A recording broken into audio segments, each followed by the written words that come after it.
Kublai chibone phi barok ke parlok ke bijupet yakne ke channel na kapor shakapor. Hakane ka video ngindon banwan ra IP yakne ka internship training program link ba kane ka Meghalaya Basin Management Agency. Tekane ka training kan airu IP ya ka stipend ka babyang nadu ka khatsan hajar hadu ka khat pra hajar ha ka shibnai. Bat kane ka training duration jungka ka datang hendru benai. Ka posting na kabanta kine ki training kan long East Khasi Hill District South Liki Post, Ribhoi District South Liki Post, West Khasi Hill District South Liki Post. Tikino kino ki bukwa ban apply ya kene ki training ya kerpat epi page ya kene ka video na duk basdang duk ban dukut kenang ba pintiap ki ki kerdan pulai ki bedan kam bat kam tam ka bai dei bat kumnu kerkwam ban apply. Tiki bedang temai kene ke channel ru sumbaham da subscribe kenang ba pinyo Jing pentip ki bedai bat ki kam ki balai apok ki district beper ki bedan apok jong ka Meghalaya. Ka Meghalaya Basin Management Agency MBMA kan conduct ia kan ka training lan ikan penlong ia kan ka training ka bedai jong ka internship program. Ka kerteng jong kan ka internship program kalong internship program for farm managers for agro-based cooperative societies. Nakabanta ka post farm manager hapo jong kaneka agro based cooperative societies ki kerdan pulai ki bedan kam pidai ban pendam ya ke graduate lane post graduate ha ka agriculture agribusiness horticulture lane ha ka bai dai bat kaneka related science ka duration jong kaneka course lane ka training kan dai hendru banai ban ka placement lane ka posting na ka bentai kini ki post Kalong kumne East Khasi Hill District South Liki Post, Ribhoi District South Liki Post, West Khasi Hill District South Liki Post. Ki essential skills but requirement ki bedan kam. Pidai benlong ki ba smart lani ki ba tip batip ha ka Microsoft Office tools kum ka Word, Excel but PowerPoint. Nang tapi deru kadan deru bandan kamuan ban late travel haki district ki blog ha pedang ki khasi jantia bat garu region bat rupi habru ban travel haki remote areas te ki baga kwa ban apply ya kene ke post pidih benlong kita ki bala apply kitu ki bom dan ki bom so tenat ban late travel lane ban late sa haki remote areas pino mala ban apply nomor bah ni ki pantang kitu ki candidate ki bukloi ki besmat lada post ya ki hakano kono jakaru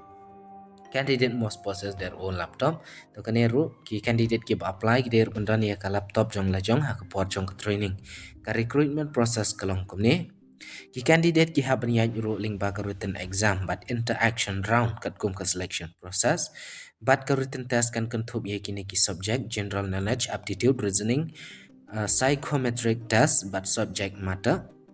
selection based on merit list secured in the bachelor master degree course as mentioned in the tour which would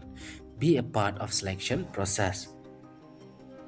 Tena ka banta gitu ki candidate ki ban sapoi sya kane ka written test kin pet kat kum ka merit list na ka banta gitu ki marks ki ba phil ayo ha ki bachelor degree ki jong phil ane ki master degree ki jong phi ki eligibility criteria pide belong ki permanent resident of the state of Meghalaya la tapi ko ban apply karta kalong khat pradu lai pesan snam nangta ka salary kalong kumne sengap ha kandon ka stipend ha ka shibnai phinyo khatsan hajar na ka banta kitu pendap ya ka bachelor degree holders bat khat pra hajar na ka banta ki master degree holders ha ka shibnai ka attendance phidei ben long dan ne phidei ben yo bai kumba khandai 4% ka bomot ba phinumla ban pep lane bannom le tikna phidei bet ban long ki ba let tikana baik bandan baik hakane ka training namar ki shim ya ka attendance ka bakandai 4% ki selected candidate kin sabu ya ki hakine ki district ki block ki badan hapo jong ka Meghalaya na ka banta kane ka training kan dan haga bai dei bat ka TADA kan sa provide hi kane ka MBDA la ne ka MBMA policies te gumno kar kwam ban apply pede kar kwam ban apply kan long baik link ba ka online Google form link ya kane ka link in sabu po jong ka description te ka link ka papin apply check na po description jong kane ka video ka last date kade 2 April arajar drew adu kesan bejejan met ki candidate pidi scan lupa ya ki resume ki educational certificate cover letters indicating the interest in the internship programs na ka bantau pen pendap ya kaneka Google Form link. Te om da ki we pat ke rukom man apply kum la ong ka de batch online application. Ki important instruction candidate ki de ban wanra original document naga bantam le ya ka verification aga por jong ka examination. Kanam dan ka di ADA naga bantaki candidate ki ban attend shaka written test. Ka number of seat kan long batch kat kum ka ni ka project requirement. Te kani ka MPDA la ni ka MPMA ka don ru ka ban cancel la ni modify kani ka recruitment process without prior notice. Kino ki bakwa ban apply gitu ki bala pendap ya kani ka graduate but post graduate pila amlek sya kani ka training ling ba ka kani ka training pinyo ya ka stipend ru ka babiang pinyo ru ya ka certificate ka babiang. Te kani ka video indan ban wan ra IP tan kini ki jing pentep ku blai shibon.